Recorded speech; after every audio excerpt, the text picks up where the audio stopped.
Queridos irmãos e amigos, desejo que a paz do Senhor Jesus esteja sobre cada vida e em cada coração. Vamos hoje dar continuidade ao módulo 2, Seitas e Heresias. Estamos na videoaula 10, Apologia na Igreja Primitiva, os pais teólogos, concluindo o assunto da aula passada, e os pais gregos, latinos e pais do deserto, que é uma nova classificação que nós vamos ver hoje. Um breve resumo da aula passada, falamos sobre a apologia na igreja primitiva, os pais da igreja, os padres da igreja. Explicamos que o termo padre da igreja não tem relação direta com a denominação do sacerdote da igreja católica hoje. O padre significa pai, os pais da igreja ou padres da igreja foram os primeiros líderes, que Deus usou para poder conduzir a igreja dentro da doutrina bíblica. Nós vimos a classificação desses pais que nós vimos na aula passada. Os pais apostólicos foram os primeiros pais da igreja. Muitos deles foram discípulos dos apóstolos. Por isso que eles receberam esse nome de pais apostólicos. Se preocupavam com a vida devocional da igreja. Aí agora nós vemos aqui os pais apologistas, que eles já se preocupavam em defender a igreja, eles escreviam documentos para defender a igreja das heresias que surgiam nos primeiros séculos. Nós falamos que aqui na apologética quando a gente estuda os pais da igreja, aqui na apologética nós estamos estudando a história do cristianismo, porque os pais apostólicos fazem parte da história do cristianismo, que nós vimos lá no módulo 1. E a gente vê que tem assuntos que atravessam vários campos de conhecimento. Então aqui na apologia nós estamos estudando história da igreja. Falamos que o assunto, quando ele atravessa os diversos campos de conhecimento, ele é chamado de conteúdos transversais, porque ele vai passando pelos diversos conhecimentos, diversas áreas de conhecimento. Os pais teólogos, hoje nós vamos falar a respeito deles, é o terceiro grupo de pais teólogos, o terceiro grupo dos pais da igreja. Eles deram continuidade aos ensinos dos dois grupos anteriores, o apologista, o apostólico e o apologista. Eles aprofundaram e sistematizaram as doutrinas teológicas. O período dos pais teólogos foi entre 300 e 600 depois de Cristo. E a partir dessa época os cristãos começaram a pensar teologicamente, de forma mais sistematizada e com uma análise teológica mais bem definida. Durante essa época, doutrinas fundamentais do cristianismo foram atacadas, como a divindade de Jesus Cristo, a doutrina da salvação e a natureza da Trindade. Deus levantou verdadeiros gigantes da fé, expondo a doutrina bíblica de maneira correta a respeito desses assuntos. Dentre os pais da igreja, nós podemos destacar Atanásio, foi um exímio defensor da divindade de Cristo. Ele defendeu a divindade de Cristo contra a heresia de um sacerdote chamado Ário, é o arianismo, nós vamos ver na próxima aula, que alegava que Jesus não era Deus, mas apenas um ser criado por Deus dentro do tempo. Jesus era apenas um ser criado, não era um homem, não era Deus. Então, o arianismo defendeu essa visão e o Ário conseguiu muitos adeptos. Vamos desenvolver sobre o arianismo na próxima aula. Os três capadócios também foram pais teólogos ou padres da igreja teólogos. Foram três amigos que tiveram uma participação fundamental na defesa da doutrina da Trindade. Seus nomes eram Basílio de Cesareia, Gregório de Nazianzo e Gregório de Nissa. Esses três homens foram teólogos incríveis que abordaram de forma muito completa a doutrina da Trindade, especialmente no que diz respeito ao relacionamento entre as pessoas da Trindade. A sistemática dos pais capadócios sobre a doutrina bíblica da Trindade forneceu as bases do entendimento cristão sobre o assunto nos séculos seguintes da história da Igreja. Então, os 3 capadócios, eles trabalharam defendendo a doutrina da Trindade. Interessante que eles estavam apresentando as doutrinas bíblicas e defendendo, quer dizer, de uma forma ou de outra, sempre há uma apologia, né? Uma apologia cristã. Como nós lembramos, que pode ser ofensiva e defensiva. Defensiva quando está defendendo, ofensiva quando já tem um caráter assim evangelístico. E também a apologia, ela é de nível interno e externo. Interno, quando a apologia protege a igreja das heresias, aquelas heresias que estão surgindo dentro da igreja. E tem a apologia externa, quando você defende um ataque externo, ou então quando você está lá fora também testemunhando de Jesus e você precisa fazer uma defesa da fé cristã. É interessante a apologia interna e externa, e a apologia ofensiva e defensiva. É importante a gente separar, entender bem esses conceitos. Conceitos que já foram trabalhados no decorrer do seminário, estamos apenas fazendo um resgate aqui. Observação: as igrejas cristãs, católica, romana, católica, ortodoxa, protestantes, acreditam que os pais da igreja proporcionaram a interpretação correta das escrituras sagradas e distinguiram as autênticas doutrinas, combatendo as heresias da época. Seus escritos apresentam características comuns, como a simplicidade intelectual e doutrinária, a grande reverência pelo Antigo Testamento e a preocupação com a liderança eclesiástica. Havia uma preocupação de se levantar líderes que pudessem conduzir a igreja de acordo com a verdade bíblica. Por isso é necessário a gente preparar bem os obreiros de acordo com a doutrina bíblica. É uma preocupação que a igreja precisa ter, que os líderes, que os pastores, os missionários, os presbíteros, os diáconos, aquelas pessoas que estão à frente de um trabalho, estamos já trazendo para o dia de hoje, né? É importante ter uma preocupação em preparar obreiros. Paulo disse para Timóteo que não era para ele impor precipitadamente as mãos a ninguém, não imponha precipitadamente as mãos. Quando Paulo fala isso, um dos entendimentos que é trazido à luz é que Paulo está falando que não é para você consagrar obreiros precipitadamente. É necessário haver um período de preparação, é necessário haver um período de aprofundamento. Né? Isso, muitas vezes a gente vê pessoas têm 1 ano de convertido, às vezes pode ser uma pessoa famosa, consagrado pastor, chamado de pastor. E a pessoa precisa ter um aprofundamento, ela precisa ter uma preparação. Uma pessoa com pouco tempo de conversão é um neófito na fé. Essa pessoa não está preparada para assumir um trabalho. Ela precisa ter um desenvolvimento, ela precisa desenvolver raízes.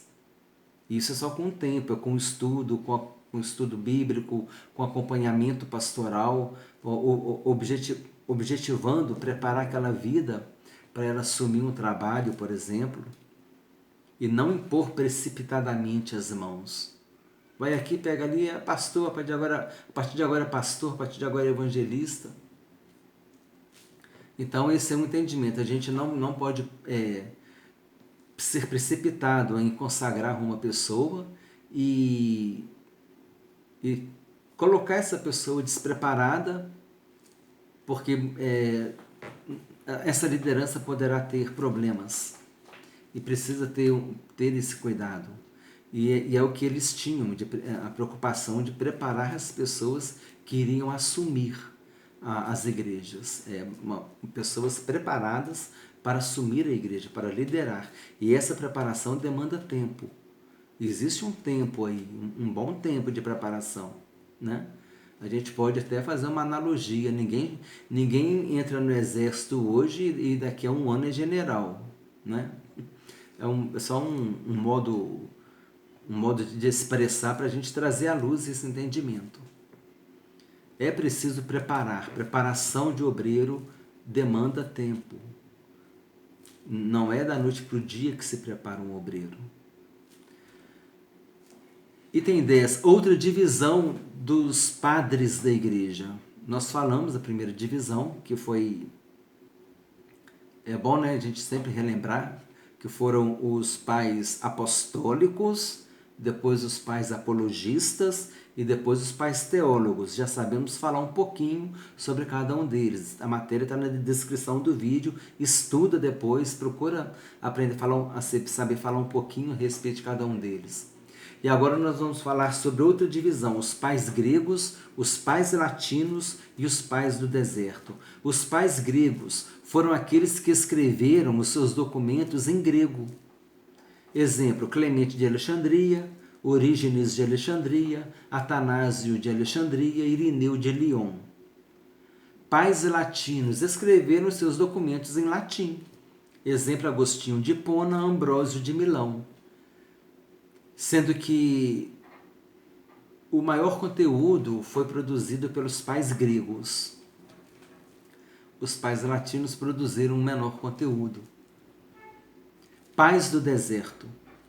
Muito interessante esse. Foram eremitas, monges e freiras que viveram no deserto da Nítria, no Egito, a partir do século III.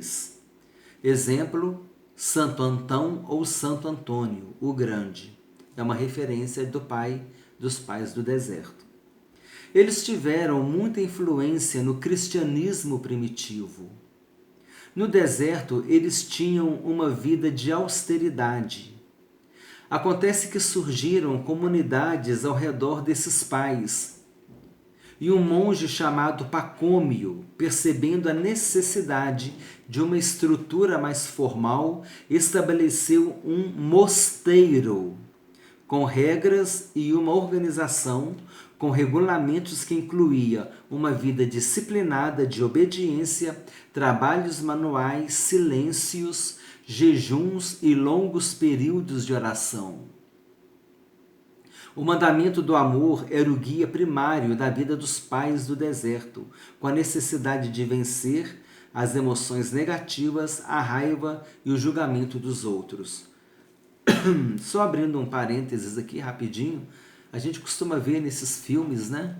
Esses filmes da Idade Média, aqueles mosteiros. Então a gente agora fica associando aqueles mosteiros, por que aqueles mosteiros, aqueles seminários, né? Aqueles mosteiros, aqueles castelos, aquelas construções tão distantes e lá cheio de monge lá dentro, cheio de religiosos lá dentro, a gente vê nos filmes, né? Por quê? Teve origem aonde? Lá nos pais do deserto, conforme a gente está vendo aqui. Continuando. Quando recebiam visitas, saíam dos longos jejuns, pois a hospitalidade e o carinho eram mais importantes do que manter as práticas regulamentares. A vida dos padres no deserto era preenchida com a recitação das Escrituras durante a semana. Eles cantavam salmos enquanto realizavam os trabalhos manuais e durante os finais de semana realizavam liturgias e serviços religiosos e comunitários. Observação: os pais do deserto viam no isolamento e no ascetismo uma alternativa para o não envolvimento das coisas de Deus com as coisas dos homens, principalmente no que dizia respeito a trabalhar para e com o Império Romano, o Estado Romano. Então eles procuravam ter uma vida assim mais de separação, né? Então eles se isolaram lá no deserto, depois construíram os mosteiros, e aí nós vimos aqui então sobre os pais no deserto. Eu já comentei isso em outra aula, e eu gostaria de comentar novamente.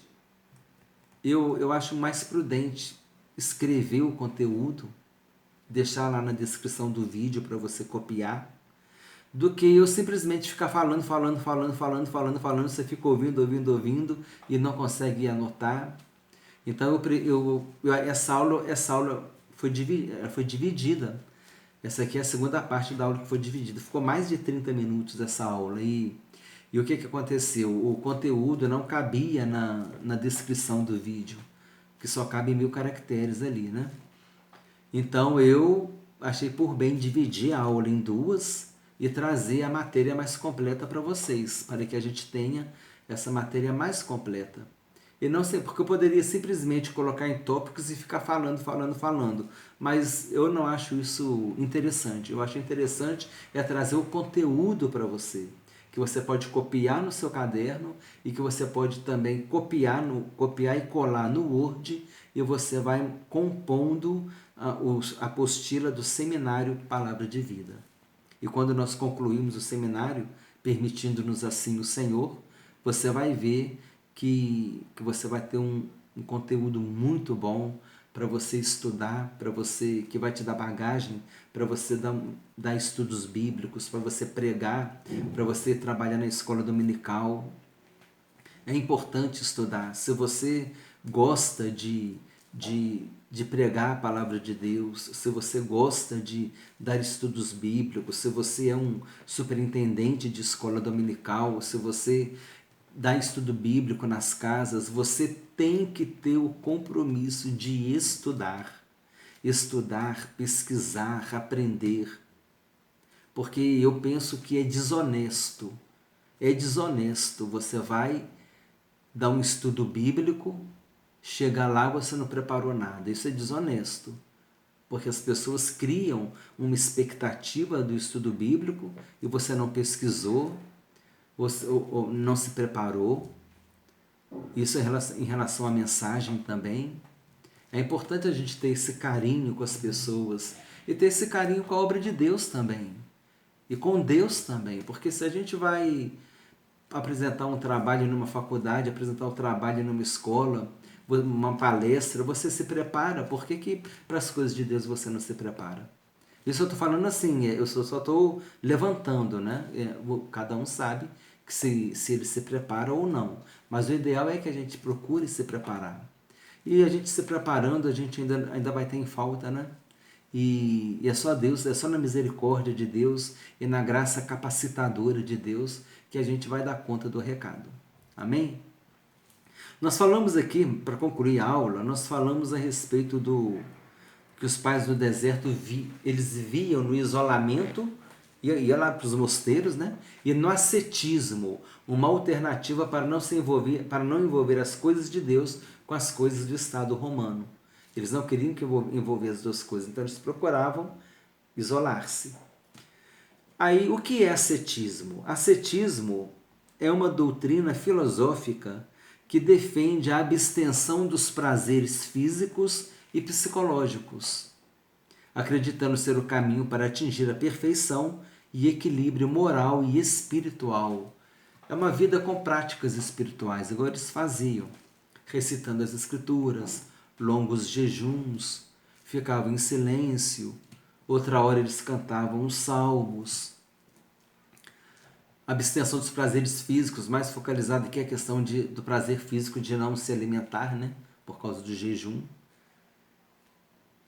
Então, é importante a gente entender esse ascetismo, e hoje nós também fazemos um pouco disso, né? Quando você às vezes se priva de alguma coisa, você está num momento de consagração, você faz o seu jejum, buscando algo espiritual, buscando estar mais próximo de Deus, né? É aquele momento que você se reserva para estar com Deus, que você prepara aquele tempo com Deus, né?